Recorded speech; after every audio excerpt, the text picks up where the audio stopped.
Assalamualaikum semua, apa khabar? Hari Sabtu tengok penuh parking kita hari ni. Daripada pagi satu kumpulan daripada Evo Horizon. Geng-geng Bobby Angkon dan juga Nas Abdullah ada datang ke sini. Nas dari Johor tu. Jadi sebab tadi banyak kereta yang best-best datang, kita dok ceritalah kereta-kereta sukan kan yang best dan wajar untuk dibeli. Jadi saya memang perhati yang ini, cumanya nak kata mampu milik tu tidaklah kan.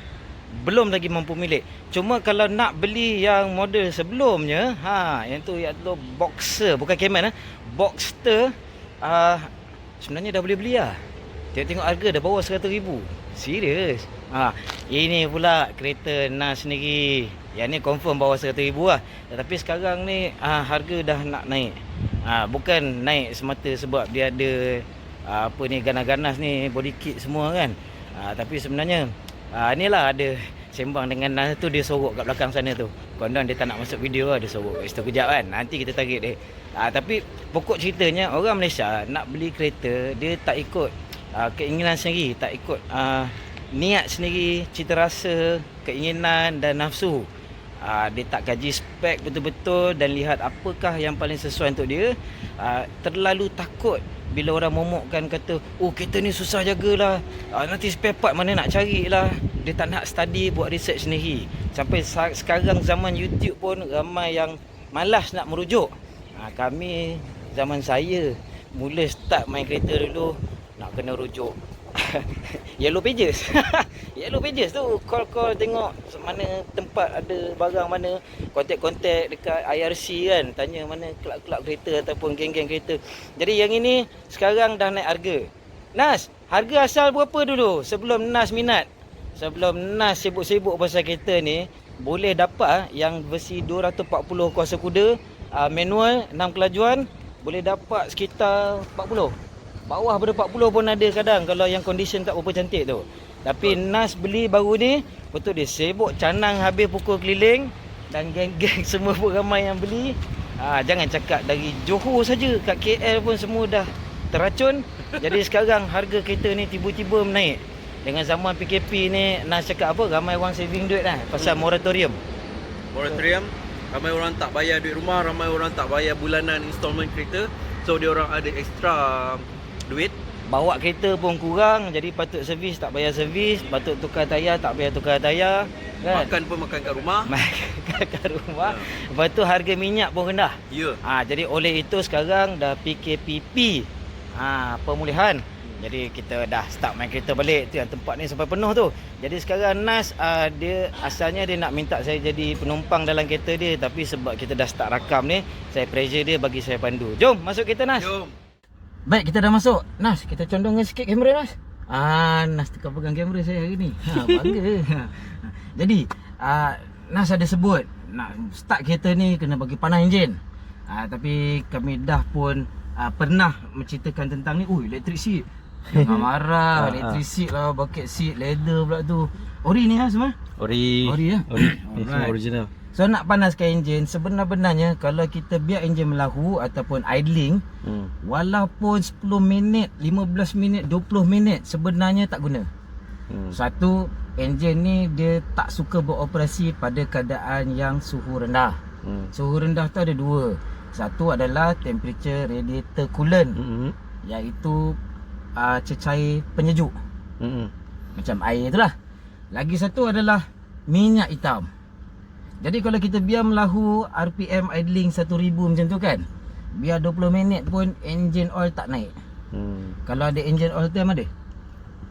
Tak ada. Engine oil time. Okey, kita engine oil time sini. Okey, kita tengok engine oil time berapa naik. Macam mana nak start ni? Manual lah. Tu. Manual lah. Satu mission. Okey, dia kunci dia kat mana?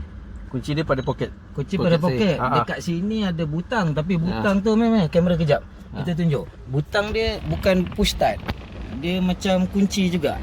Ni. Dia macam kunci juga, tapi ni sebenarnya tak boleh cabut. Dia kekal kat situ. Jadi kita pusing aja dia. Oi, perak dia punya exhaust punya perak kan. Okey. So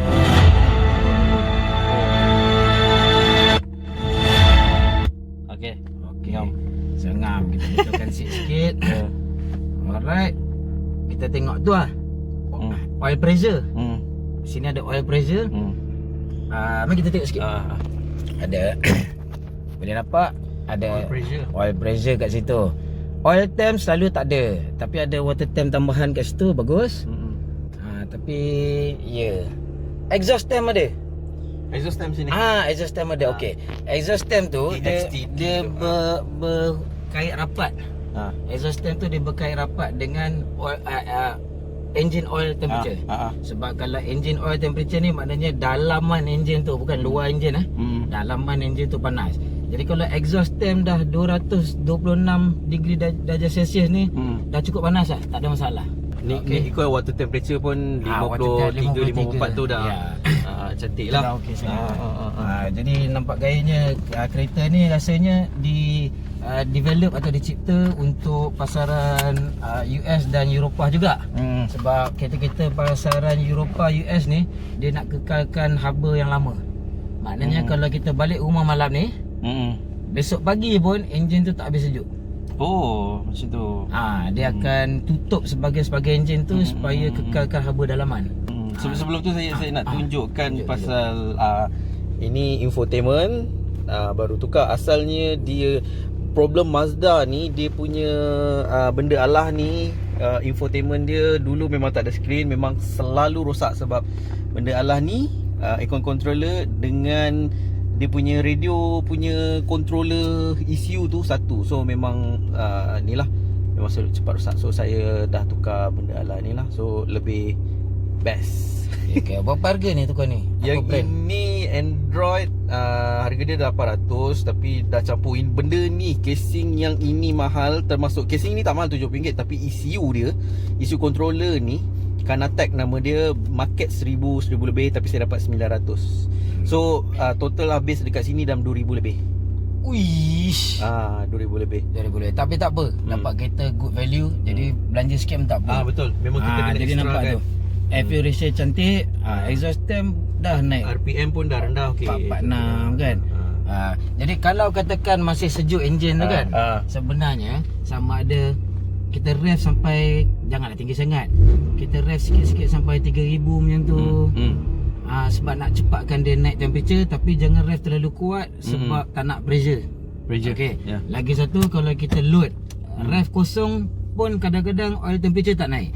Dia kena ada load sikit. Load tu maknanya bebanan tujahan lah. Jadi load tu maknanya kita bawa slow-slow, pelan-pelan kayuh. Jangan bagi RPM naik lebih 2000, tapi janji gerak. Oh, ya bang Yang macam ni sekarang ni kan, saya lepas clutch tak tekan minyak langsung. Otai ni guys, otai. So saya lepas clutch tak tekan minyak langsung. Kenapa? Tak nak rev tinggi, slip clutch. Kena ingat clutch tu pun tengah sejuk. Jadi bila start kereta tu janganlah slip clutch. Lepas clutch kan. Semua perlu haba masuk. Lagipun kereta macam ni kena jaga. Ini heritage. Bobby Ang pun cakap dengan dia, knowledge dia lagi banyak daripada Bobby Ang itu sendiri. Dia tak juga kalau bab beli kereta. Kadang Bobby Ang memang lagi peka lah dengan masing-masing ada kelebihan kekurangan sendiri. Market. Saya ni kadang geek sangat tau. Tapi apa pun roda pusing dengan Evo Malaysia, kita orang memang sahabat. Yes. Sahabat. Suspension dia standard. Ini dah tukar adjustable. Adjustable apa jenis? Tak pasti apa jenis. Gap code. Saya rasa gap. Tak silap saya lah. Okey. Saya rasa not bad lah. Dia kita tahu dia sporty sikit, tapi dia tetap selesa. Okey. Lagi satu macam ada hari tu ada sahabat bawa Mazda MX-5. Benches ke? Ada crunch sikit. Crunch. Transmission crunch. Kerana dia punya timing dengan clutch tu. Jadi kita jangan ambil mudah, kita tekan clutch sampai habis baru tukar gear.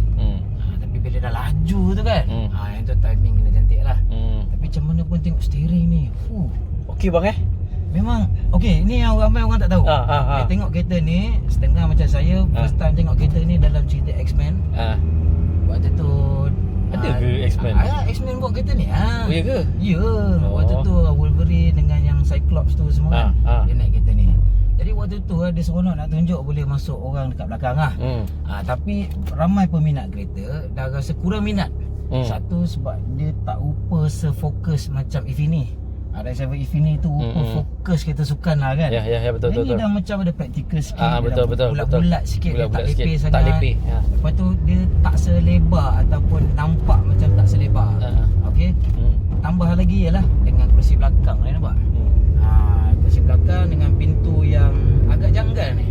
Pintu belakang yang tak ada tombol dari luar, tapi hanya boleh dibuka selepas pintu depan dah buka. Jadi kat situ ada sedikit macam apa kita ni kan. Lepas tu tebu hilang. Macam tebu hilang. NA. Dia macam macam mana ni? Walaupun waktu RX-7 Infinity tu ada juga yang orang letak triple rotary. Dia patut twin rotary. Tapi Infinity orang letak triple rotary buang tebu. Maknanya dia tambah sisi ya, tapi dia tambah buang silinder. Lepas tu dia tune up sikit. Jadi dia dapat NA yang sedap lah kan. Jadi dengan yang ni pula power turun 240. Torque turun hanya 216 Nm torque. Dulu dengan tebu 280. RX-7 280. Yang ZRZ punya version tu kan. Dah sampai 280. Lepas tu torque pula dah lebih 300 Nm. Dia tebu. So bila keluar kereta ni orang macam apa ni Mazda? Apa ni kan? Tapi sebenar-benarnya dia orang tak drive. Bila dia orang drive baru dia orang dapat tahu yang ini sebenarnya ada lebih baik daripada Infinity tu dari segi beberapa aspek. Satu, ketepatan pemanduan. Dia punya steering, dia punya handling, gearbox, dia punya handling sebenarnya dah lagi tepat, lagi jitu. Sebab dia punya chassis tu dia memang design chassis untuk stability kereta ni. Dia punya weight distribution, dia punya pembahagian berat. Mana nak depan berat sikit, belakang berat sikit, dia 50-50. Betul. Lepas tu walaupun NA kononnya torque dah rendah, tapi sekarang tengok gear 2 RPM 1500. 1500 je kan. Tapi kita tekan, tengok dia pergi je. Jadi dia punya low end torque tu sebenarnya bukanlah kosong. Ada sebenarnya. Jadi itu yang macam sekarang gear 3 3000 RPM pun sebenarnya dah lebih laju daripada banyak kereta 2 liter. Tengok ni. Cuma rotary tu kan. Yang buat dia menarik pasal apa tau, dia punya kuasa tu linear. Maknanya daripada bawah sampai atas dia tak ada, tengok graf horsepower dia tak berbukit. Macam tu bang Dia agak landai dan naik steady, dia naik kan. Ala CVT linear. Itu CVT dia dari segi dia punya pengagihan kuasa tu dia tipu sikit lah. Sebab dia cover untuk enjin yang berbukit. So graf enjin tu tetap berbukit. Tapi CVT tu cancelkan sebab dia pilih RPM yang tepat. So kita belajar lagi. Yang ini dia tak payah CVT sebab tengok daripada bawah kan tekan sikit sampai 6000 6000. Smooth gila. Tengok tu. Dia tak ada kejutan. Tapi ada yang cakap dia tak macam VTEC. Orang suka juga feel VTEC tu. Dia datang sampai 1 RPM, tahap RPM tu dia tiba bukaan. Pam. Ni tak ada.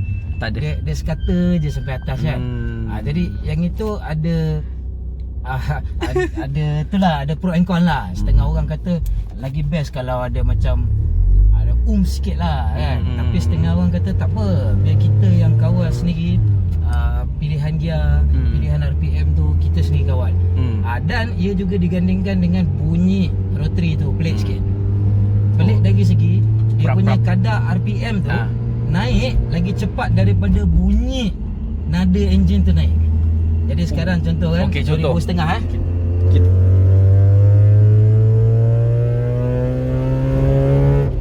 naik 2,500, naik 4,500. Tapi bunyi tu naik sikit je. Nada tu dia macam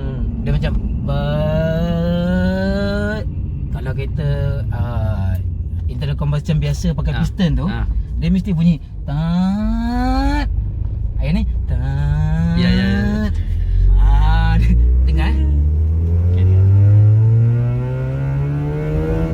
dah naik 5,000 RPM tapi nada tu maintain situ je.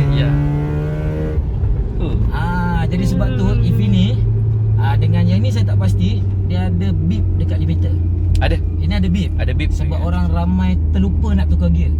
Dia sangat lancar, sangat merdu, dan nada bunyi dia tu macam tak ke hujung. Ya, dia macam tak ada limit tau. Macam tak ada lag bila kita dah sampai. Bila kita biasa rev kita terlalu tinggi, dia kita macam kereta tu dah nak mati kurang. dah. Dia punya torque curve tu Torque dia curve dah tu turun balik. Dah turun balik.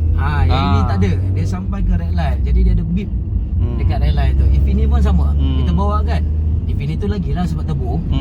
Bunyi dia tak ada perak macam ni. Jadi dengan nada rotary tu, dengan turbo tu dah kurangkan bunyi enjin kan. Dia tak sedar, tahu-tahu meet. Tapi satu hal, dia punya beep tu tak merdu lah. Kenapa? Dia tu memang buruk lah. Yelah, Dia punya bunyi beep Jepun tu kan. beep lama. Tahun beep. berapa? Ada laba-laba. Ayo. Power kereta Nas ni. Laba-laba pun masuk kan. Tapi last kali nak cakap pasal pemanduan ni semua kan. Keselesaan tu. Gaya tempat duduk dia semua kan. Okay, memang visibility? macam sports car lah. Kan, kita duduk rendah, kaki julur ke depan kan. Tapi ergonomics, pemandangan keluar, keselesaan pemanduan keseluruhan tu, lepas tu kita tak rasa yang kita perlu belasah sentiasa tau. Kita bawa chill, relax pun kan macam ni. Dia ada dia punya flow tu tau. Jadi ini lebih macam kereta Eropah. Kereta Eropah ni dia bawa 70%, 80% hak prestasi pun dia ada flow dia tau, rhythm dia. Kita boleh masuk rhythm dia, kita belok sikit, belok sana, brake pun tak payah nak brake kuat sangat. Pedal placement dia memang perfect untuk hill and toe lah. Kan. Dia longgok sebelah kanan je. Semua dia longgok kan. Punya jadi macam contoh kita drop sampai ke gear 3, drop gear 2. Macam tu lah, tak ada sengguk-sengguk lah kan. Sebab kita boleh sukat cantik-cantik. Itulah dia. Ketepatan kawalan semua tu kan. Kita masuk gear 3. Dia punya clutch activation point tu pun kita boleh sukat cukup-cukup kan. Jadi tengok ni drop gear 3. Sedapnya, merdu, pengap masuk sini. Jadi kita boleh elakkan daripada kita panggil drive line shunt ataupun drive train jar. Jadi kita boleh dapatkan kepuasan semata-mata daripada mengendalikan kereta ni dengan cantik, tanpa pergi macam gila, macam lepas kudung. Tanpa nak pandu macam orang gila pun kan. Macam orang gila. Tetap dapat kepuasan tu. Betul. Macam contoh bawa Evo lah kan. Selagi tak rembat macam sakan, selagi tu tak dapat kepuasan. Dia kereta tu sengguk-sengguk, tak smooth, tahu tak? Susah nak drive slow Nak drive slow tak sedap tau. Tak sedap. Yang tu kita kena pop. Baru sedap. Yang ni tak perlu. Dia boleh chill lah. Dia gentleman sports car lah. Gentleman sports car. Bawa slow pun boleh enjoy. Macam tuan dia, gentleman sports car, sportsman. Banyak kita belajar benda baru daripada Abang Isyam hari ni. Ni orang dah otai guys, otai. Tapi satu kan, bila kita bawa kereta ni kan, orang pandang lah. Ya ke? Orang pandang betul lah. Kalau saya bawa arus saya ke kan, potong pesona saya kan, sampai kat lampu yang dah mati ni, kita nak kena lintas ni kan. Dia siap angkat tangan lagi tu Mamat tu. Ya ke? Dia tabik tu. Semua orang Tadi sebab dia tahu kita nak jalan, tapi dia tak bagi kita jalan kan. Dia siap tabik angkat tangan tu. Kalau bawa pesona saya, dia macam kau duduk situ. Kau jangan gerak. Kau jangan gerak. Kau keluar kau kena. Siap macam tu siap lagi. Kau keluar kan. Siap kau keluar. Kau lalu ni kan. Ada kau gatal kau nak keluar kan. Ni tak ada kan. Kita macam ni kan. Siap orang ulur sikit, nampak muka kan dia. Jadi betul lah dia punya clutch activation tu kan. Saya tak perlu rev atas 2000, boleh balance cantik-cantik. Kan. Betul tengok ni. Tapi gearing dia pendek betul. Gearing memang pendek. Belum 40 km sejam gear 2 dah 3000 lebih lah. Ya, gearing memang pendek. RPM dia. Tapi tengok 1500 RPM, gear 3 pun boleh tarik. Ni kita pergi kat tepi sikit ni, bonggol dia bagi tak tajam sangat, tak tinggi sangat. Gear 3 1000 Tak ada sengguk-sengguk. Ya memang tak ada Tak ada sengguk-sengguk. Gear Lancar. 3. Gear 3. Jadi ini menunjukkan tahap kejuruteraan kereta ni kan. Memang tip-top meletup lah. Jadi nampak tak? Dia cakap tadi exhaust temp. Exhaust temp sekitar 7,500-800 tu okey lah.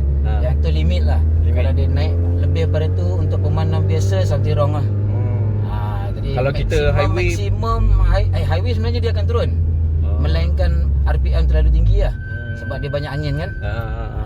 Oh, saya banyak belajar benda ni lah hari ni. Biasa kita tahu tengok je, kita tahu monitor je, kita tak tahu masuk-masuk dia. Okay, next car Anas. Next. No. Ni next car belum ni lagi. Next car BMW M4. M4 Minat. Okay, tak apa, ini next car saya. Angan-angan lah. Amin. Ini kalau harga dia berapa ni? Sekitar Yang ni kalau nak dapat yang late model punya, katakan dalam baru 4 tahun macam tu kan. Rasa masih dekat-dekat 300 lah. okey, dia punya kompetitor ini dia punya kompetitor kereta ni Porsche. Porsche ni tak ada kompetitor lah sebenarnya. Kalau nak Orang katakan yang nak Porsche ni dia memang cari Porsche. okey, yang performance lebih kurang adakah AMG GT? Itulah dia. Jadi performance tu kan hanya satu faktor. Macam kereta ni juga. Kalau nak bandingkan 240 kuasa kuda, berat sekitar 1450 kg, torque sekian banyak. Takkan nak bandingkan kereta ni dengan Volkswagen Passat. Yalah. Kan? Performance dia lebih kurang sama, tapi kereta tu berlainan. Dan rasa pengalaman pemanduan dia semua lain. Kan? Jadi nak kata dia ada dia punya direct competitor tu macam susah lah. Contoh Audi TT, keluarga Volkswagen Group yang sama, tapi gaya pemanduan dia terlalu berbeza dengan kereta ni. Ada yang lagi suka Audi TT sebab yang tu lagi mudah dipandu. Kan? Tapi ada yang nak Cayman juga. Even ni tak boleh compare dengan AMG GT. AMG GT tu berat. Kereta besar, berat. Besar sangat tu. Jadi dia cara pemanduan dia lain. Kalau nak bawa pergi Awana, contoh Genting kan, bawa jalan-jalan kampung kan, dia taklah seenak lah untuk dipandu. Dan dia punya kelincahan tu pun lain. Ya, beza lah. Beza. Jadi Maybe dia masing-masing lah. Dia kena betul-betul menyelami sesebuah kereta tu. Kalau boleh baca, tengok video sebenarnya tak cukup. Dia kena baca artikel. Kat Malaysia ni dah tak ramai buat artikel panjang lebar. Sebab yang orang Melayu, sorry orang Malaysia malas nak baca tajuk pun kadang-kadang baca tajuk je, lepas tu dah tak tengok video dia. Tapi kalau betul nak baca pun ataupun tengok video, carilah sumber-sumber yang baik kan. Malangnya tak ada dalam bahasa Malaysia kebanyakannya, kena fasih bahasa Inggeris lah. So siapa sahabat-sahabat yang pandai menulis bahasa Melayu kat luar sana, kalau korang ada ilmu otomotif, buatlah. Tak pun tafsirkan ke kan. Terjemah. Kita orang dah buat video, mungkin korang yang mungkin tak confident nak tunjukkan muka tu, kita share pada ilmu kita pada rakyat Malaysia. Macam saya terlupa ini bukan channel saya. Ini channel Roda Pusing. Sama je, tapi jealous lah. Tengok ni, ada sunroof, aircon pun sejuk. Lama. Aircon tambah gas je bang, jadilah sejuk. Jadi nampak dia, bila kita dah idling, dia turun. Itu petanda yang baik. Normal lah. Maknanya normal lah, kereta ni okey. Abang nak tanyalah, ni di luar daripada ilmu yang sepatutnya abang share. Abang dah bawa kereta ni, okey tak? Abang rasa kita tanya dia. Of course lah, saya tanya dia tak apa. Okey tak saya beli kereta ni agak-agak? Adakah investment yang baik? Okey sangat. Jangan khawatir lah. Alhamdulillah. Dia cumanya kita kena tahu ini adalah kereta prestasi tinggi. Harga asalnya mahal. Jadi walaupun kos pembelian masa ini rendah, tapi kena terima hakikat yang ini sebenarnya kereta mahal. Jadi betul. Kos penyelenggaraan tu sebenar-benarnya perlu dibandingkan dengan macam BMW 3 Series ke, dengan C-Class ke, kan. Ramai orang berfikir mentang-mentang harga kereta ni dah murah, dia membandingkan maintenance minyak kereta ni macam kereta murah yang sama harga dengan dia. Dia ingat macam Honda City. Tak sama lah. Sebab tengok brake pun kita dah tahu. Brake ni besar mana. Brake pad tu pun perlu menghentikan kereta ni daripada kelajuan lebih 200 km sejam ke kosong dalam masa 6-7 saat. Contohlah. Jadi Honda City punya brake boleh ke buat macam tu? Tak boleh. Takkanlah nak ni ingat sama harga kan. Tak boleh. Minyak hitam jimat. Minyak hitam mineral oil je bang. Memang disuggestkan Mazda suggest untuk rotary engine ni jangan pakai semi sintetik sebab dia akan simpan karbon. Dia pakai mineral oil yang lebih nipis, bagus untuk cuaca Malaysia. Tapi cuma nak sajalah nak bagi jam kepala dia sikit kan. Tahu tak sekarang banyak mineral oil sebenarnya sintetik? Tak pastilah. Cuma saya yang pakai tu memang dia tulis kat situ. Memang dia tulis mineral. Bukan dia yang saya pakai dia kata rotary untuk memang enjin rotary. Untuk rotary lah. Tapi kadang memang dia tulis mineral. Tapi macam minyak Petronas pun banyak grade mineral sebenarnya dah ada sintetik. Bukan dah ada sintetik. Sebab base oil dah mahal. Jadi zaman dulu punya fully sintetik, teknologi tu dia dah habis bayar. R&D tu dah habis. Dah habis bayar. Jadi dia pakai yang dulu punya fully sintetik sebagai mineral oil sekarang. Yang kita mineral oil. Tapi sebenarnya dia lebih baik lah daripada actual mineral oil. Sebab dia punya julat operasi dia tu lebih menyeluruh. Daripada paling sejuk sampai paling panas. Dia boleh kawal lagi stabil lah. Tapi bila itu yang kelakar. Bila tanya mineral oil memanglah, tapi sebenarnya mineral oil sekarang banyak dah sintetik. So kalau korang beli RS8, better beli minyak yang khas untuk enjin rotary lah. Kan sebab takut macam Abang Ishan cakap mineral oil sekarang pun dah ada sintetik. Jadi mungkin yang khas untuk rotary tu sebenarnya dah sintetik, tapi dia punya formulasi tu dia dah tahu padan dengan kita. Padan dengan enjin ni lah. Betul. Rotary, roto. So banyak benda misteri sebenarnya dalam industri ni. Kadang-kadang kita pun hari-hari dapat information baru kan. Kita pun jam lah. Macam setengah benda yang kita rasa kita dah tahu selama ni dah lebih 10 tahun kita dah sedar ke hakikat tu, tiba-tiba ada perkembangan baru yang menyedarkan yang oi, salah aku rupanya. Kita pun tahu, jangan cakap orang yang tak fasih. Betul. Kita pun jam lah. Jadi kalau orang yang saja cakap saya tahu segala-galanya, tak ada. Besok mungkin dah berubah. Yang penting kena up to date. Jadi kalau ada apa-apa yang perlu dibetulkan tentang hujah-hujah kami, tolong bukanlah betulkan. Pakar yang muktamad. Kami bukan perfect, kami manusia biasa. Ya, kalau ada apa-apa maklumat tambahan yang rasa boleh kongsi sini, betulkan kami, silakan. Kami tak ada nak cakap apa yang kami cakap is the law. No. Tak boleh. Kami cakap based on up experience kami. Up to date. Ya, up to date. Dia banyak experience. So kita patut belajar daripada orang-orang yang berpengalaman macam ini. Ni original steering. Original, tapi dia dah buat Alcantara. Smart lah dia tambah Alcantara ni. Ya, Alcantara lebih grip lah kan. Tadi naik genting Uluyam, benda ni sangat membantu Alcantara ni. Grip. Nak kena pakai driving glove lah lepas ni. Ya, driving glove lah. Of course lah. Baiklah. Mari kita tamatkan vlog yang panjang lebar ni, bebel banyak ni. Terima kasih banyak-banyak kepada Nas Abdullah yang sekarang kita boleh cakapkan YouTuber otomotif yang mempunyai subscriber paling banyak. Bangga gila. Bagus. Ada yang cakap Syam, macam mana you all dah lama tak dapat pun subscriber macam Nas. Tak ada masalah. Sebabnya semua subscriber, semua penonton dalam bidang otomotif ni, kalau makin banyak, dia akan manfaatkan semua orang. Dan sekiranya kalau ada one day ada orang yang baru macam saya, dia akan lebih pantas daripada saya, dia akan lebih naik daripada saya, dia akan potong semua orang termasuk saya. Please be respect kepada otai-otai. Saya respect. Tak ada masalah. Kita sambut saja sebab kita nak manfaatkan orang ramai. Kadang cara penyampaian saya tak dapat diterima pakai oleh setengah-setengah kalangan. Ada yang tak suka rupa saya, ada tak suka suara saya, ada yang cakap suara saya macam Bel Ngasri, ada yang cakap saya ni poyo, contohlah kan. So hakikatnya individu macam selebriti kat TV juga. Ada yang suka Nilofa, ada yang kata dia cantik, ada yang kata tak cantik kan. Jadi kalau ada wakil lain yang juga boleh sampaikan maklumat yang bermanfaat kepada orang ramai, silakan. Bagus. Yang penting industri kita maju. Jadi sampai sini saja vlog kami pada kali ini. Terima kasih menonton dan selamat membeli belah. Okay bro.